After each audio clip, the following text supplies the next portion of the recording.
नमस्ते।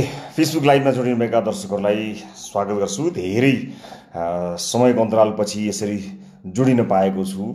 विभिन्न कारणहरूले गर्दा, विभिन्न व्यस्तताका कारणले गर्दाखेरि फेसबुक लाइभमा यहाँहरूसँग जोडिन पाएको छैन र फेसबुक लाइभ मार्फत विभिन्न जानकारीहरू मैले यहाँहरूलाई प्रदान गर्दै आउने गरेको थिएँ निरन्तर रूपमा। तर पछिल्लो समयको व्यस्तता र अझ विशेष गरेर यो कोभिड महामारीले गर्दाखेरि नियमित रूपमा दर्शकहरूसँगको भेटघाट घट्न गएको छ, जुन जसलाई मैले महसुस गरेको छु। तर विभिन्न कार्यव्यस्तता र विशेष गरेर ग्यालेक्सी 4K को तयारीले गर्दा अनि यो पेन्डेमिकले गर्दाखेरि हाम्रो भेटघाट एकदमै पातलिएको छ। तर त्यो सिलसिला अब धेरै लामो हुने छैन। चाँडै नै हामी असाध्यै नजिक, अझ बढी नजिक हुने क्रममा छौँ। विभिन्न तयारीहरूमा हामी छौँ।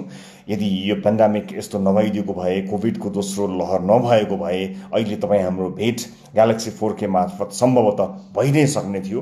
तर त्यसले यसलाई अलिकति पर सार्यो। तर अब धेरै पर नसर्ला।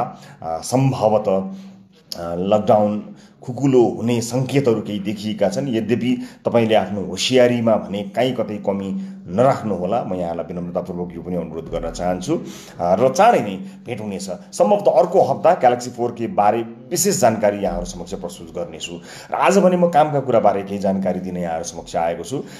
कार्यक्रम सिधा कुराबाट म अलिकति अलग भइसकेपछि दर्शकहरूसँगको भेटघाटलाई निरन्तरता प्रदान गर्न यो एउटा टेलिभिजनभन्दा पनि मोबाइल प्रविधिबाट तपाईँसँग जोडिने एउटा नयाँ टेक्नोलोजीलाई प्रयोग गरेर जोडिने एउटा अवधारणा बनाएका थियौँ। तर त्यसको ट्रायलमा धेरै समय लाग्यो र कोभिड महामारीमा आम सर्वसाधारण विशेष गरेर विपन्न नेपाली दाजुभाइ दिदीबहिनीहरूलाई काहीँ न काहीँ मद्दत गर्न सकिन्छ कि भनेर त्यहाँ पनि हामी व्यस्तता भएको कारणले र प्राविधिक धेरै कठिनाइहरूसँग सामना गर्नु परेका कारणले गर्दा यो भेटघाट पनि चाहे जति सहज हुन पाएन। त्यसको लागि क्षमा चाहन्छु। तर अब भने आजबाट कामका कुरा कार्यक्रमको ट्रायल सुरु गर्न गएको छ। ट्रायल भनेको एउटा ट्रायल, एक लेभलको ट्रायल त हामीले गरि नै हाल्यौँ। तर यो पुरै सिजन नै एउटा ट्रायल जस्तै हुनेछ।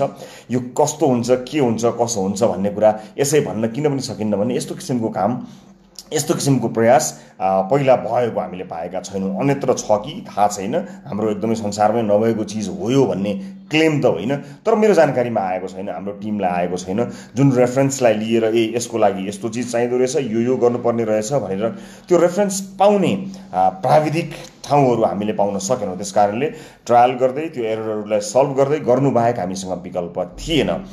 जसका कारणले हामीले धेरै दर्शकहरूलाई गुमाउनु पनि पर्यो जस्तो लाग्छ। कतिपयले सुरुमा एकदमै धेरै उत्साह देखाउनु भएको थियो, पछि हैत्तेरिका भनेर कति दर्शकहरू रिसाउनु पनि भयो। तर के गर्ने, नयाँ प्रयोग गर्दाखेरि ती सबै चिजहरूलाई सामना गर्नै पर्ने रहेछ। त्यस कारणले ती सम्पूर्ण आलोचनाहरूलाई सहर्ष स्वीकार्दै अझै पनि सम्भावित आलोचनाहरूको प्रतीक्षा पनि गरेको छु मैले। तर भनिहालिन्छ नि, कोसिस निरन्तर गर्नुपर्दछ र यति चाहिँ थाहा छ कोसिस गर्नेहरू हार्दैनन् भन्ने सुनेको छु। त्यस कारणले यो कोसिसलाई निरन्तरता दिनको निमित्त आजबाट यो कार्यक्रमलाई हामी प्रस्तुत गर्न गइरहेका छौँ। कामका कुरा यसको नाम दिएका छौँ हामीले। कामका कुरा किन हो, के कारणले हो भन्ने कुरा विभिन्न माध्यमबाट मैले यहाँलाई बताइसकेको छु। त्यसमा म धेरै जान चाहन्न। तर यहाँ यो खेल खेल्नका लागि अथवा यो गेममा सहभागी हुनका लागि धेरै कठिनाइहरू आएको देखेर केही कठिनाइहरूबारे जानकारी दिने उद्देश्यले म यहाँ उपस्थित भएको छु। नेपालभित्र कामका कुरा यो डोको एप डाउनलोड गरी खेल्न सकिन्छ। यहाँलाई जानकारी गराउँ, नेपालभित्रका लागि यो 19 रुपियाँ हो। एउटा एपिसोडको 19 रुपियाँ पर्छ। तर यसबाट प्राप्त भएको पैसा यसका सञ्चालकहरूले लिँदैनन्। त्यो सम्पूर्ण ब्याङ्क अकाउन्ट सार्वजनिक गर्ने हामीले योजना बनाएका छौँ। भरे कार्यक्रममा तपाईँले थाहा पाउनुहुनेछ। अर्थात् तपाईँलाई चाहियो भने तपाईँले चाहेको खण्डमा यसको सम्पूर्ण डिटेल प्राप्त गर्न सक्नुहुनेछ। जति पैसा जम्मा भएको हो त्यो पैसा कहाँ गयो, कसलाई दिइयो, के कारणले दिइयो, र विशेष गरेर विपन्न मानिसहरूलाई जसलाई उपचारको आवश्यकता परेको छ, खाद्यान्नको आवश्यकता परेको छ, ग्यास सिद्धिएको छ, दाल चामल सिद्धिएको छ, कोठा भाडा तिर्न पाइएको छैन, स्कुल फी तिर्न पाइएको छैन। यो बाबत यो देशको समस्या त प्रधानमन्त्रीको, मुख्यमन्त्रीको हुँदै होइन नि। जुन आम मान्छेले भोगेका छन् तिनै समस्याहरू हुन्। र त्यो समस्यामा सानो अलिकति प्रयास, एउटा सानो पाइला थप्न सकिन्छ कि भनेर हामीले यो एउटा टेक्नोलोजीसँग जोडिएर गर्न खोजेको प्रयास हो। यसको यो पारदर्शिताका विषयमा मलाई जहाँ भेट्यो त्यही प्रश्न गर्न सक्नुहुनेछ। पूर्ण पारदर्शिताको मैले ग्यारेन्टी लिएको छु। तर मलाई विश्वास गर्नुहोस्, ल न मलाई पत्याउनुहोस् भन्ने पक्षमा होइन कि हिसाब माग्नुहोस् भन्ने पक्षमा म छु। त्यस कारणले त्यो हिसाब सार्वजनिक हुन्छ, हामी देखाउँछौँ र यो एपिसोडमा यति मानिसले रजिस्ट्रेसन गरेको हो र यति पैसा यहाँ जम्मा भएको छ भनेर पनि देखाउँछौँ। र हाम्रो कल सेन्टरमा दैनिक अहिलेसम्म 1200 भन्दा बढी फोनहरू आएका छन्, जहाँ प्रत्येक दिन अहिले पनि हाम्रो कल सेन्टरमा खानाको अभाव भयो, उपचार गर्नको लागि पैसा भएन, अस्पतालको बिल धेरै आयो, तिर्न सकिएन, देशैभरिबाट आइरहेका छन्।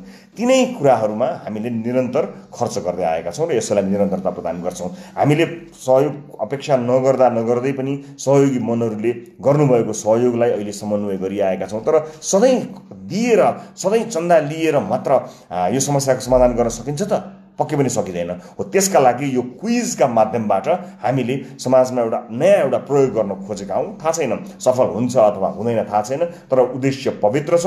पवित्र उद्देश्य बोकेर हिँडेपछि पवित्र उद्देश्य बोक्नेहरूका साथमा भगवान् दाहिना हुन्छन् भन्ने सुनेको छु। त्यही विश्वास र अठोट लिएर यो कार्यक्रम गर्ने साहस गर्दैछौँ हामी। र यो आफैमा एउटा प्रयोग हो। कस्तो हुन्छ के हुन्छ भन्ने कुरा थाहा छैन, तर प्रयोग गर्नका लागि अगाडि बढेका हौँ। सम्भवतः धेरै कुराहरू समाधान भइसकेका छन्, धेरै समस्याहरू बाँकी रहेका केही समस्याहरू समाधान गर्ने कोसिसमा छौँ। अब यसबारे म बताइहालेँ, तपाईँलाई मैले पारदर्शिताका बारेमा बताइहालेँ। र जसको चाहिँ पैसा अनाहकमा खर्च भएको छ त्यो चाहिँ रिक्लेम गर्न मिल्छ, कहीँ जाँदैन, चिन्ता नगर्नु होला, त्यो खेर जाँदैन, त्यसको ग्यारेन्टी छ। त्यो कुनै पनि माध्यमबाट यहाँले इमेल गर्नुभयो अथवा तपाईँसँग जोडिएर त्यो फिर्ता गर्ने गरी अथवा फेरि खेल्न सकिने प्रावधान हामी पक्कै पनि मिलाउँछौँ। यो 19 रुपियाँ लिएर त्यो पैसालाई चाहिँ अवचलन गरौँला भन्ने उद्देश्यले गरिएको काम होइन। त्यस कारणले कतिपय अवस्थामा त आफूसँग भएका चिजलाई पनि प्रयोग गरेर आफूसँग भएको कुरालाई पनि राखेर आफ्नो पकेटबाट पनि राखेर पनि हामी समाजमा आफूले सकेको योगदान दिँदै आएका छौँ। यसको बारेमा आम दर्शक महानुभावहरू जानकार नै हुनुहुन्छ, त्यस कारणले आशंका हुनसक्छ, तर त्यसका लागि प्रश्न गर्नुहोला, हामी त्यसलाई सम्पूर्ण रूपमा जवाफदेही भएर जवाफ दिनेछौँ। यो जानकारी गराएँ। अब नेपालभित्र 19 रुपियाँ पर एपिसोड हो। तपाईँले पैसा तिरिसकेपछि त्यो एपिसोड खेल्नु पर्ने हुन्छ, नत्र त्यो खेर जान्छ। यदि नखेल्ने हो भने नतिर्नु होला, सुरु नगर्नु होला, खेल्न समय भएपछि मात्र तपाईँले तिर्नु होला। तपाईँले आज तिर्नुभयो, सिनेमाको हलको टिकट काटे जस्तै हो। जस्तो सिनेमा हलको टिकट काटेपछि हलमा गएर सिनेमा हेरिएन भने मैले हिजोको टिकट काटेको थिएँ आज पाइयो हेर्न पाऊँ भन्ने नभए जस्तै त्यस्तो हो। भोलि विकसित हुँदै जाँदा यसलाई अझ राम्रो बनाउन सकिएछ, त्यो पनि गर्न सकिएछ। त्यो ब्याङ्किङ गराएर एकचोटि तिरेको पैसाले जहिले खेल्न पाउने पनि बनाउन सकिएछ भने त्यस्तो कोसिस त हामी गरि नै रहनेछौँ। अब यदि कार्डमा अथवा मोबाइल ब्याङ्किङ प्रयोग नगर्नेहरूका हकमा के होला भन्ने पनि प्रश्न आएको छ। त्यस्तो पनि एउटा प्रावधान छ। एसएमएस मार्फत पनि गर्न सकिन्छ। 4वटा एसएमएसले 20वटा कोइन दिँदो रहेछ। एउटा 4वटा एसएमएसले 20वटा कोइन दिनेपछि 5 रुपियाँ एउटा एसएमएसको भने लगभग 20 रुपियाँ। फेरि त्यहाँ चार्जेसहरू पनि हुनसक्छ, त्यो तपाईँकोमा पर्न पनि सक्छ। त्यो हेर्नु होला, 2-4 रुपियाँको तलमाथि चाहिँ पर्न सक्ने हुन्छ एसएमएसका माध्यमबाट गर्दा। तर त्यहाँ मोर भन्ने अप्सनमा जानुभयो भने त्यहाँ तपाईँले देख्न सक्नुहुनेछ, त्यहाँ एसएमएसका माध्यमबाट पनि तपाईँले कोइन प्राप्त गर्न सक्नुहुनेछ। 20वटा कोइन प्राप्त गर्दा 4वटा एसएमएस गर्नुपर्छ। करिब 5 रुपियाँका हिसाबले 20 रुपियाँ समथिङ त्यसमा लाग्ने, त्यो सर्भिस प्रोभाइडर गर्ने त्यो थर्ड पार्टी भएको हुनाले त्यसले लिने चार्ज चाहिँ तपाईँले अग्री गर्नुभयो भने मात्र लिनुपर्छ होला। त्यसको लागि पनि तपाईँलाई एउटा प्रावधान राखिएको छ। अब नेपाल बाहिर विशेष गरेर भारतका इन्डियन ब्याङ्क र international bank, wallet pay, phone pay, Google pay जस्ता पेमेन्ट गेटवेहरूलाई समावेश गर्ने प्रयास गरिएको छ भारतको हकमा र अन्य देशहरूको हकमा। इन्टरनेसनल ब्याङ्कहरू केही डेबिट क्रेडिट कार्डहरूको पनि व्यवस्था छ। असाध्यै धेरै एकदमै टप लेभलमा यो चाहिँ एकदमै सही छ 100% भन्ने पक्षमा हामी छैनौँ। केही कोसिसहरू हुँदैछ, त्यस कारणले सुरुवाती दिनहरूमा कतिपय दर्शकहरूलाई हामीले गुमाउनु पर्ने पनि हुनसक्ला, तर कोसिस भइरहेको छ। मोर पेमेन्ट गेटवेजहरूलाई एड गर्न, बढीभन्दा बढी पेमेन्ट गेटवेलाई एड गर्ने कोसिस जारी छ। त्यस कारणले त्यसको लागि हामी कोसिसमा छौँ। अर्को पनि यहाँ प्रश्न के आएको थियो भने एप्पल युजरलाई के गर्ने भन्दा, एप्पल युजरले एप्पल पेबाट मात्रै पेमेन्ट गेटवे एप्पल पे मात्रै भएको हुनाले एप्पल युजर्सहरू को लागि अर्को विकल्प त छैन। तर यसका लागि पनि कोसिस भने भइरहेको छ। सम्भवतः 1 हप्ताभित्र इन्टरनेसनल क्रेडिट कार्डहरूलाई इन्टिग्रेट गर्ने प्रयास टिमले गरिरहेको छ। सम्भवतः 1 हप्ताभित्र त्यो प्रयास पनि सफल भयो भने त अन्य क्रेडिट कार्डहरूको हकमा पनि काम लाग्छ। त्यसगरी जसले चाहिँ जसले चाहिँ रजिस्ट्रेसन गरिसक्नु भएको छ उहाँहरूले होम पेजमा जानु होला। त्यहाँ गएर चाहिँ प्लेको अप्सन होम पेजमा आउँछ। कार्यक्रम सुरु भएपछि प्ले थिच्नु भए हुन्छ। सुरु हुनुभन्दा अगाडि 4-5 मिनट अगाडि चाहिँ च्याट गर्ने सिस्टम छ, त्यो तपाईँले प्ले गर्नुभए हुन्छ। र प्ले गर्ने बेलामा अड्किन्छ। धेरैलाई समस्या यो छ, यो ध्यान दिएर सुन्नुपर्ने छ। त्यो प्ले गर्ने बेलामा ठ्याक्कै अड्किन्छ, घुमिरहन्छ, त्यो निलो स्क्रिन मात्र देखिरहन्छ अनि एउटा एरर म्यासेज उप्स भनेर एउटा कुनै एरर म्यासेज आउँछ। त्यस्तो अवस्थामा ब्याक गरेर फेरि जान पनि सकिन्छ। अनि ठ्याक्कै प्ले हुने बेलामा काम त्यो प्ले नभएर फेरि रजिस्टर गर भनेर आउँछ। जबकि रजिस्ट्रेसन गरिसकेको छ, रजिस्टर गरिसकेको छ, फेरि रजिस्टर भनेर आइदिन्छ। अनि रजिस्टर गर्यो, त्यसपछि नेक्स्ट भन्ने बटन नै थिचिँदैन। यो समस्या एकदमै धेरै आएको देखेका छौँ, एकदमै धेरै छ। यस्तो अवस्थामा सिम्पली लगआउट गरेर फेरि लगइन गर्नुभयो भने, मैले पनि त्यो समस्या भोगेको हुनाले मैले बारम्बार हाम्रो टेक्निकल टिमलाई भनेको छु, यसलाई चुस्त पार्ने कोसिस त भइ नै हाल्छ। भनिहाले एउटा नयाँ प्रयोग भयो, सीमित स्रोत साधनका बीच गरिएको। यसमा एकदमै धेरै यो पैसा कमाउने उद्देश्यले असाध्यै पैसा खर्च गराएर यसलाई चाहिँ एउटा जुवाको रूपमा सञ्चालन गर्ने, कसैले भरको पैसा खर्च गराएर एकदम जसले जे भन्यो ठ्याक्कै हुने सरर चल्ने बनाउनै नसकिने त होइन। तर सीमित स्रोत साधन बीच एउटा पवित्र उद्देश्यका साथ गरिएको हुनाले केही दुःख सुख, यसले दिने केही दुःख, यसमा भएका केही झन्झटहरूलाई सामना गर्न सकियो र यसलाई चलाउन सकियो र ठिकै सहभागीहरूबाट गर्न सकियो भने यो ट्रायल सफल हुन्थ्यो। त्यसपछि यसको अवधारणाबाट गर्न सकिने कुराहरू धेरै छन् जुन यो समाजका लागि लाभदायक हुन्छन् भनेर लागेको हुनाले यसबाट पाउनुभएको सम्पूर्ण झन्झटको लागि एकचोटि मलाई मजाले गाली गरिदिनु होला र फेरि एकचोटि लगआउट गरेर लगइन गरिदिनु होला।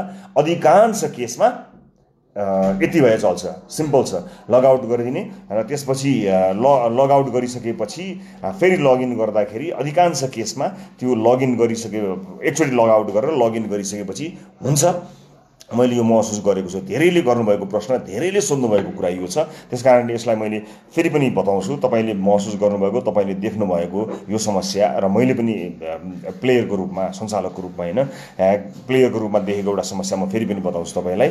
खेल्ने ठ्याक्क बेला भएको हुन्छ, समय आउँछ, 8 बज्नुभन्दा 2-4 मिनट अगाडि बस्यो, प्ले थिच्यो, त्यो निलो घुमिरहन्छ अनि स्क्रिनमा केही पनि आउँदैन। त्यसपछि एरर भनेर म्यासेज आउँछ। एरर भन्ने म्यासेज आइसकेपछि त्यो एरर त बल्ल ब्याकस्याक थिचेर यताउता गरेर आइपुग्यो अनि प्ले भएको ठाउँ, अहिलेसम्म प्ले देखेको ठाउँमा रजिस्टर भन्छ। भर्खरै रजिस्टर गरिसकेको छ, पैसा तिरिसकेको छ, फेरि रजिस्टर आउँछ। यस्तो अवस्थामा के गर्ने भन्ने धेरैले समस्या भोग्नु भएको छ।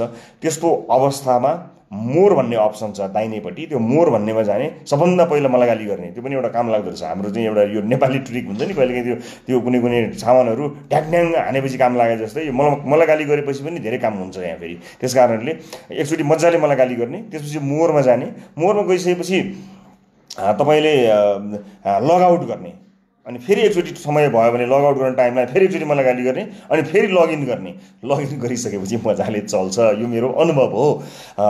खैर यस्तो पनि छ, मैले भनिहालेँ यो असाध्यै हामीले एकदम लिमिटेड रिसोर्सेसमा ट्रायल गरेको चिज भएको हुनाले यो एकदमै 100% प्रोफेसनल, एकदमै चुस्त दुरुस्त यो चाहिँ नि प्लेटफर्म हो भन्ने दाबी म गर्दिनँ। तर हुन्छ, यदि यो ट्रायल, यो होल सिजन राम्रोसँग हामीले सञ्चालन गर्न सक्यो भने I think it will work. मलाई विश्वास छ। एउटा कोसिस हो, ट्रायल हो। भएन छ भने के गर्ने भन्ने प्रश्न पनि आउला। भएन छ भने फेरि पनि गरिरहने, कोसिस निरन्तर गरिरहने। यो एउटा राम्रो अवधारणा भएको हुनाले मैले यो यहाँलाई जानकारी गराएँ। र अब हामीले यो बारेमा, यो खेलका बारेमा आज अरू थप जानकारी त कार्यक्रममा नै म दिइरहँला। धेरै जस्तोको चाहिँ यही समस्या आएको छ। अर्को कुरा, यो पेमेन्ट गेटवेहरू जति पनि छन्, जसले पेमेन्ट गराउँछन्, नेपालमा रहेका ई सेवा खल्ती लगायतका जति पनि तपाईँले देख्नुभएको छ, फोन पे, आइएमई पे जति पनि छन्, ती पेमेन्ट गेटवेहरूका समस्याको गाली पनि कतै त्यसको दोष पनि हामीले लिइरहेका त छैनौँ। त्यो पनि एकचोटि हेर्नुपर्ने छ। यद्यपि हाम्रो गाली पनि उहाँहरूले खानु हुँदैन, त्यो पनि गलत हो। त्यस कारणले यसलाई पनि अलिकति बुझ्ने कोसिस पनि गर्नु होला कि कतै कहिलेकाहीँ के हुन्छ भने कुनै पेमेन्ट गेटवे आफैमा पनि समस्या हुन्छ। यो गेममा मात्र होइन, तपाईँले कयौँ बिल पे गर्दाखेरि केही धेरैपटक भएको तपाईँले पनि थाहा पाउनु भएको छ होला, मैले पनि केही महसुस गरेको छु। कहिलेकाहीँ ब्याङ्कमा गएर भनेर मेरो चाहिँ 2 चोटि पैसा काटियो किन हो भन्नुपर्ने अवस्था आएको छ। त्यो विडम्बना यसमा पनि कायमै छ, मतलब त्यो नियमित विडम्बना हो। हाम्रो पेमेन्ट गेटवेहरू, हाम्रो कमर्स अलिकति 100% प्रोफेसनल नभइसकेको पीडा यो गेमले पनि पाएको छ। त्यो भाग चाहिँ सबैले भाग लागेको हुनाले त्यो चाहिँ हामीलाई पनि छ। त्यसकारणले त्यसमा पनि तपाईँहरू सचेत भइदिनु होला। यद्यपि पेमेन्ट गेटवेहरूको दोष हाम्रोभन्दा कम छ, धेरै छैन, उहाँहरूको कारणले चाहिँ एकदमै कम हुनसक्छ। त्यसकारणले हाम्रा कमजोरीहरूको दोष म ती तमाम पेमेन्ट गेटवेहरूलाई दिन चाहन्न, तर उहाँहरूको भागको दोष चाहिँ उहाँहरूले लिनुपर्छ र उहाँहरूले आफ्नो सेवामा केही न केही सुधार गर्नुहुनेछ भन्ने कुरामा पनि म उत्तिकै विश्वस्त छु। अब जेनरली सोधिएका प्रश्नहरू यिनै हुन् हामीलाई आएको, कसरी खेल्ने अलिअलि चाहिँ यसो चल्न पनि गर्नुपर्छ। हामी कहिलेकाहीँ अलिकति यसो बुझ्नुपर्छ। कहिलेकाहीँ यो नयाँ जेनेरेसनका भाइ बहिनीहरू, हाम्रा छोराछोरीहरू हामीभन्दा धेरै स्मार्ट हुन्छन्। कहिलेकाहीँ उनीहरूले सिम्पली पनि यस्ता कुराहरू याद गर्न सक्छन्। सबै मान्छेहरू टेक साबी भनिन्छ नि, असाध्यै टेक्नोलोजीसँग नजिक भएका मान्छे त हुँदैनन्, तर जो छन् उनीहरूलाई यसो सोध्यो भने सामान्य यसो भनौँ भने चाहिँ रिस्टार्ट गर्दा कयौँ प्रब्लमहरू सल्भ हुन्छ भने जस्तै लगआउट गरेर रिलगिन गर्दा मैले चाहिँ असाध्यै धेरै ठिक पाएको छु। र कार्यक्रममा पहिलो प्रश्नको सामना नगरुन्जेल तपाईँको पैसा जाँदैन। अगाडि म केही समय आज अलि लामो बोलिदिन्छु तपाईँहरूको लागि। मैले गेममा खेलिरहेको हेर्दाखेरि तपाईँको फोनमा नखुल्यो भने तपाईँले मलाई हेर्न पाउनुहुन्न। त्यसकारणले अहिले मैले भनेको कुरालाई नै आधार मानेर तपाईँले क्विज सुरु गर्नुपर्ने हुन्छ। 5-7 मिनट त म बोल्छु नै बोल्छु पहिलो प्रश्न सोध्नुभन्दा अगाडि। यसै पनि बोल्न नपाएको लामो समय भएको मान्छे 2-4 मिनट अझ थपेरै बोल्नुहोला। त्यो समय तपाईँले भरपुर सदुपयोग गर्नुहोला। त्यो बिचमा समस्या समाधान गर्ने कोसिस गर्नुहोला। लगआउट गरेर फेरि लगइन गर्ने, जसले कोइन लिइसक्नु भएको छ, जो चाहिँ रजिस्टर गरिसक्नु भएको छ उहाँहरूको हकमा त्यो चाहिँ असाध्यै रामबाण जस्तो मैले पाएको छु। मेरो अनुभव यो, म पनि तपाईँहरू आम सर्वसाधारणहरू जस्तै एकदमै टेक्नोलोजीमा अत्यन्तै धेरै जान्ने अथवा धेरै बुझेको मान्छे त होइन, तर जति आम मानिसहरूको चाहिँ टेक्नोलोजीप्रति जति ज्ञान छ त्यही एभरेजभन्दा पनि तलको ज्ञान भएको मान्छे हो म। त्यही गर्दा पनि मैले फिगर आउट गर्दै गएँ, यसो गरे हुन्छ कि उसो गरे हुन्छ कि भनेर गर्दाखेरि त्यस्तो हुन गयो। तर यी सबै एक्सक्युजहरू बनाउनु जायज होइन। एउटा प्लेटफर्म बनाइसकेपछि 100% त्यसलाई चाहिँ काम गर्न सक्ने प्लेटफर्मको रूपमा त्यसलाई विकास गर्नुपर्छ, जरुर हो। तर यसभन्दा अगाडि हामीले कहिले पनि कसैले यस्तो गेम गरेको देखेका छैनौँ। सिक्नका लागि कसैले गरेको देख्न पाए हुन्थ्यो, त्यो देख्न पाएको भए, सोध्न पाएको भए हुन्थ्यो। त्यस्तो भएको नदेखेका कारणले आफैले सिक्दै हेर्दै कमेन्टहरू लिँदै गराउनु परेको हुनाले समय पनि असाध्यै लामो लाग्यो। खैर, अब योभन्दा बढी समय तपाईँहरूको म लिन चाहन्न, किनभने धेरै बोलेर भन्दा पनि महत्त्वपूर्ण कुराहरू बोलेर तपाईँको चाहिँ समस्या समाधान गरौँ भन्ने म सोचमा छु। र टाइमिङको कुरा आइरहेको छ। कहिलेकाहीँ के हुन्छ भने त्यो प्रश्न आउँदाखेरि 30 सेकेन्डको समय हुन्छ। त्यो 30 सेकेन्डको समय भनेको लाइफ लाइन छ भने युज गर्ने समय पनि त्यही नै हो। त्यसकारणले त्यो 30 सेकेन्डलाई फरक खेर नफाल्नु होला। अनि त्यो प्रश्नको जवाफ दिएपछि एक्चुअली सेलेक्ट गरेपछि फेरि सेलेक्ट गर्नुपर्छ, अनि आवाज तपाईँको लक हुन्छ। छुँदा मतलब तपाईँले झुकेर छुनुभयो भने त्यो, किनभने झुकिएर एउटा प्रश्नमा टच भएछ भने त्यही लक भइदियो भने तपाईँलाई गाह्रो हुन्छ। त्यस कारणले you have to touch it twice, 2 चोटि तपाईँले त्यसलाई छुनुपर्छ, त्यसपछि मात्र त्यो लक हुन्छ। यो जानकारी पनि तपाईँलाई मैले गराएँ, भरे कार्यक्रममा पनि केही जानकारी त गराउँला। र अनि त्यसपछि विनरले जो विजेता हुनुहुन्छ उहाँले प्राप्त गर्ने रकम विदेशमा रहनुभएकाहरूले खेल्नुभयो भने यहाँ नेपालबाट विदेशमा पैसा पठाउन सकिँदैन, त्यो इल्लिगल हो, त्यो गर्न सकिँदैन। त्यसकारणले यहाँ भएका तपाईँका आफन्तले तपाईँको आफन्त भएको प्रमाणित गरेर सरकारले लाग्ने ट्याक्स तिरेर, त्यसको चाहिँ कर तिरेर ट्याक्स पछिको अमाउन्ट तपाईँले प्राप्त गर्नुहुनेछ। र पहिलो प्रश्नभन्दा अगाडि नै सबै यी समस्याहरू समाधान गर्ने कोसिस गर्नु होला। मलाई विश्वास छ धेरैभन्दा धेरै दर्शकहरूसँग खेल्न सकिनेछ, र जतिसँग खेल्न सकिनेछ उहाँहरूसँग म कोसिस गर्नेछु। यसको उद्देश्य अलि फरक छ र यो सफल भएको खण्डमा यसले बृहत रूपमा हाम्रो जस्तो समाजलाई, जहाँ चाहिँ नि मानिसहरू आफ्नो दैनिकी चलाउन धौधौ अवस्थामा छन्, ती वर्गहरूलाई मद्दत गर्नका लागि काम लागोस् भनेर हामीले सुरु गरेका हौँ। सधैँभरि हरेक शीर्षकमा चन्दा माग्नेहरूलाई पनि यति धेरै वचन खानु परेको छ। मैले पहिला पनि भनेको थिएँ, यहाँ केही गर्नेहरूले केही पनि नगर्नेहरूको ताना सुन्नुपर्छ। तर पनि ती सबै चिजलाई एक ठाउँमा राखेर जति पनि सामाजिक अभियन्ताहरूले यो महामारीमा मात्र होइन, देशमा विपद पर्दा जसरी लागि परेर काम गर्नुभएको छ। अब त्यसलाई अलिकति हामी चाहिँ फरक ढङ्गले गरौँ न। यो चाहिँ मागेर समाजसेवा हुँदैन भनेर असाध्यै यो विषयलाई लिएर धेरै टिका टिप्पणी भइरहँदाखेरि मनमा केही गर्ने इच्छा पनि छ, तर फेरि त्यो वचन सुन्नुपर्छ भन्ने पिर लागेको हुनाले हामीले यो अवधारणा बनाएका हौँ। अब के भन्छ भने लर्निङ एन्ड अर्निङ भनिन्छ नि, पढ्न पनि सिक्न पनि पाइयो, अर्न गर्न पनि पाइयो। त्यस कारणले यो क्विज हो, यो जुन जेनरली त्यसले एउटा भनौँ न मानिसमा अलिकति ज्ञानको पनि यसले केही न केही प्रभाव पार्छ, ज्ञान प्राप्त गर्नमा यसले कुनै न कुनै मद्दत गर्छ। यो गेम खेले थाहा भएपछि म चाहिँ सामान्य ज्ञानमा असाध्यै कमजोर मान्छे, 2-4वटा कुराहरू त मलाई पनि थाहा भयो। त्यस कारणले तपाईँले पनि पक्कै पनि तपाईँले पनि थाहा पाउनुहुनेछ, यसले पक्कै पनि तपाईँलाई जानकारी दिनेछ भन्ने विश्वास लिएको छु। खैर, अब सायद यिनै कुराहरू हुन्, केही जिज्ञासाहरू थप आउँछन् कि भनेर मैले हेरेँ, थप जिज्ञासाहरू देखिएन। खैर, अल द बेस्ट, तपाईँहरू सबैलाई शुभकामना छ। र यो चाहिँ जति पनि केही यसमा सहभागीहरूले कुनै पारिश्रमिक लिँदैनौँ, हामी जो पनि सहभागी हुन्छौँ र भोलि विज्ञापन आएको खण्डमा विज्ञापनबाट यसको खर्च कटाउने कोसिस गर्छौँ र अपरेसन केही कस्टहरू बाहेक सम्पूर्ण खर्च चाहिँ हामीले कसलाई कहाँ दिन्छौँ तपाईँलाई सबै कुरा देखाउँछ। जस्ताको तस्तै यसको ब्याङ्क अकाउन्ट जसले जतिखेर चाहे पनि उपलब्ध गराउन सकिने व्यवस्था हामीले मिलाएका छौँ। त्यसपछि पनि प्रश्नहरू हुने रहिरहन्छन् र मैले जहिले पनि प्रश्न र आलोचना गर्ने साथीहरूलाई जहिले पनि स्वागत गरेको छु। त्यस्ता प्रश्नहरू भएका साथीहरूले मलाई सम्पर्क जहिले पनि गर्न सक्नुहुनेछ। कुनै पनि प्रश्नहरू उठेका खण्डमा त्यसको जवाफ दिनका लागि जवाफदेही हुने प्रतिबद्धता मैले जहिले पनि सधैँभरि गर्दै आएको छु। त्यसको निरन्तरता यस कार्यक्रममा पनि छ। गुड लक, यति नै भन्न चाहन्छु। र जति पनि देश विदेशमा रहेर अहिले यो फेसबुक लाइभ हेर्नुभएका साथीहरू हुनुहुन्छ उहाँहरूलाई धेरै धेरै धन्यवाद। आज राति 8 बजे सुरुवात गर्नेछौँ आजबाट, आइतबार। आज यदि सफल भएको खण्डमा यदि कुनै प्राविधिक त्रुटि आएर निरन्तरता दिन सकिएनछ भने त्यो जानकारीमा जस्ताको तस्तै दर्शकहरूलाई गराउनेछु। यदि होइन भने यसलाई निरन्तरता प्रदान गर्नको निमित्त प्रत्येक आइतबार, मङ्गलबार र बिहिबार तपाईँ हाम्रो भेट हुने गर्थ्यो नि, हो त्यो दिन 8 बजे तपाईँसँग केही समयका लागि कामका कुरा मार्फत भेटघाट गर्दैछु। ग्यालेक्सी 4K बारे विशेष जानकारी 1 हप्ताको लगभग समयभित्र हामी दिने तयारीमा छौँ। त्यसको प्रतीक्षा गर्नुहोला। अहिले फेसबुक लाइभमा जोडिनुभएका सम्पूर्ण दर्शकहरूसँग म बिदा माग्छु। Good lock.